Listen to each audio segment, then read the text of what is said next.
Hi, my name is Ernest Rigby and I'm an authorised civil celebrant. I'm licensed to conduct marriages throughout Australia and I operate in Melbourne. I am also a funeral celebrant and a memoir writer, and this is my story. My wife asked me the other day if I'd like to talk about how I got into being a celebrant. It's a bit of a strange journey because I was in the transport business and I wasn't happy with it.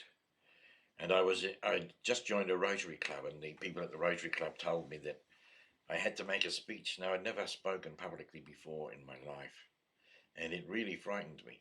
So I went home anyway, and I wrote a speech, and it was a speech that I had to make about me. I came in the next Monday, and in preparation for it, I went to the bathroom and threw up. I was that nervous. And I cleaned myself up, came into the room, and I said, I'm ready now. And Kevin said, oh, Kevin was the president at the time. Kevin said, no, sorry, Ernest, we're going to have to put you off this week. We're running out of time. So, okay, I said, no problem. Off I went. Following Monday, I put the speech in my pocket and I came to the meeting and I went and threw up and went into the room where the meeting was being held, and Kevin said, sorry, Ernest, we can't do it this week. It's going to be another week. Okay, so off I went. The following week, I came in again, threw up. I was just about to get up and speak when Kevin said, oh, hang on. I said, no, this is it. Third time lucky. We're going to do it today, Kevin. All right, he said. So off we went, and I did a lovely speech, and I got a good response from everybody in the club. I know that everybody in the club would have responded well anyway, but I really did feel that I had something, and maybe I've always been a good storyteller or joke teller. So anyway, to cut a long story short, it wasn't long before I was making speeches on a regular basis because they made they made me president, but it didn't matter. Every time I made a speech, I had to throw up. And one particular day, we had this big parade in the town where our Rotary Club was, and it was in Guildford in New South Wales. And we had what was called the Back to Guildford Day, and there were thousands of people there. We'd erected a big stage in the main street, and the mayor was there, the local member of parliament for the federal government, the member of parliament for the state government was there, and I was there with my Rotary chains on as the president. And I got up to make a speech, and I spoke for about 10 minutes. And out of the 10,000 people that were there, at least 5 or 6 of them were watching me doing the speech, so I felt pretty good about that.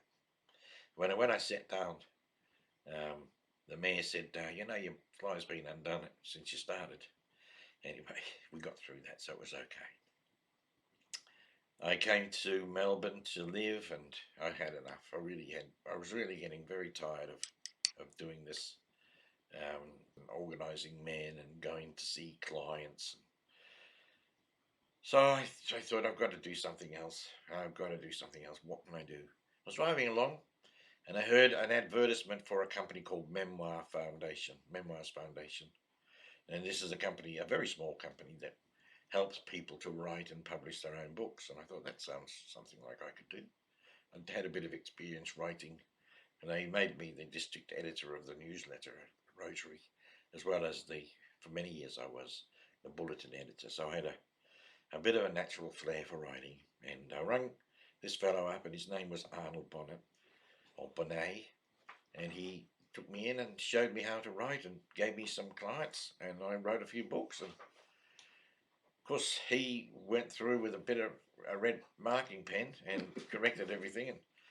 And I wasn't as good a writer as I thought I was, but anyway, we got there eventually. And then, but I digress a little bit, because there's not a lot of money in writing. There's not a lot of money in being a celebrant either, to be quite honest. But it's actually something that writing is something that is enjoyable. It's not a job. If you enjoy what you're doing, it's not a job. I went on to become, at the same time as I did the memoirs, I went and enrolled in a course and passed the exams and put in all the paperwork and became a registered civil marriage celebrant in Australia. And I started doing weddings as well, and I started to enjoy myself, but I still kept throwing up.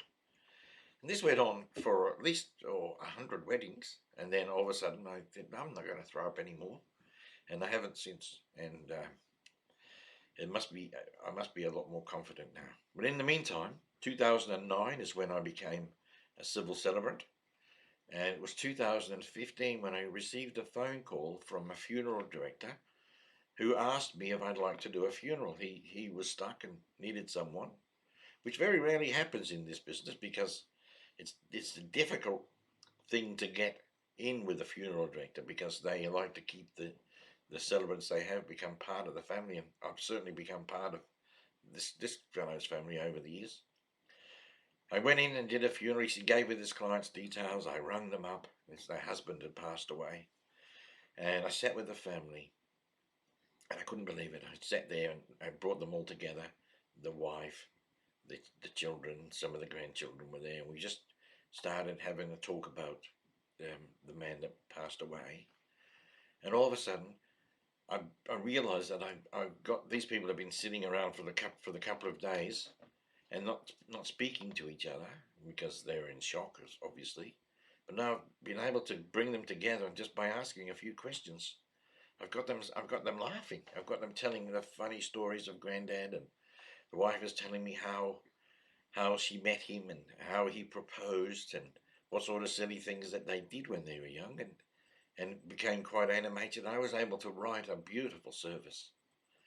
And when I did the service, I was amazed. There were over 100 people there, and I'm sure that 20 or 30 of them came up and said, what a great job you did. And I've never been in a situation where you can do so much good for so many people.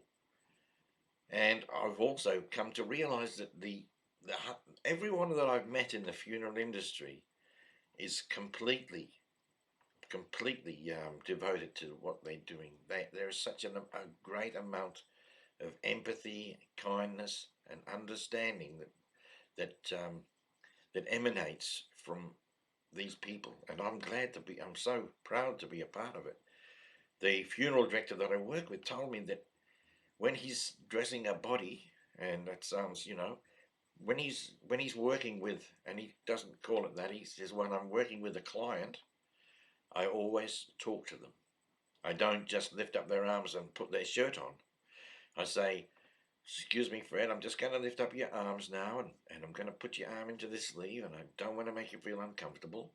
And then he buttons the shirt up, and he combs the client's hair, and rearranges the way they're reposing, and he says, "There you go, Fred. You're looking really good now. Your family's ready to see you," and it gives him a great sense of pride. And I thought that was extremely odd, but I've heard from other funeral people in the years in between that it's quite normal to do that. Nobody goes into this business without respecting what they do and enjoying what they do, and getting a lot of great satisfaction. They polish that. They polish all the vehicles several times a day. The first thing they do whenever they stop is they get out with that little polishing rag and wipe away all the fingerprints on the hearse. They vacuum the floor every time we do a service. They dusting and polishing and titillating the place and rearranging the flowers. It's just a wonderful, wonderful, relaxating business to be in. There are some stories that I can tell. Well, I should tell them in another video. Some very funny things have happened along the way at weddings and funerals. Not everyone dies, but not everyone is a saint, and actually, quite a lot aren't saints. But it doesn't matter. They deserve a dignified send off, and I'd love to do that. And sometimes the deceased is not popular at all, and I still have to do the best service that I can without being offensive to anybody, because even though the deceased is not popular with everyone, he was popular with someone, and so it's a fine line that you have to tread. But I think I'll leave those for another time, and maybe we can have a bit of a laugh out of it then. But that's it, folks. That's the way I got into becoming a funeral celebrant and a memoir writer, and I haven't looked back in all the years. And since then, I have thoroughly enjoyed everything that I've done with writing and with conducting weddings and funerals. It's something that I was born to do. The only regret that I have is that I didn't do it a lot sooner. Thank you, ladies and gentlemen. I hope you've enjoyed this video. If you want to hit the subscribe button, you'll be advised of future videos. If you want to hit the like button and write a nice comment, that will be great. If you want to write a nasty comment, then please don't. Just look after me. Very fragile. You don't want to see me throwing up again. Okay, all the best. Cheers.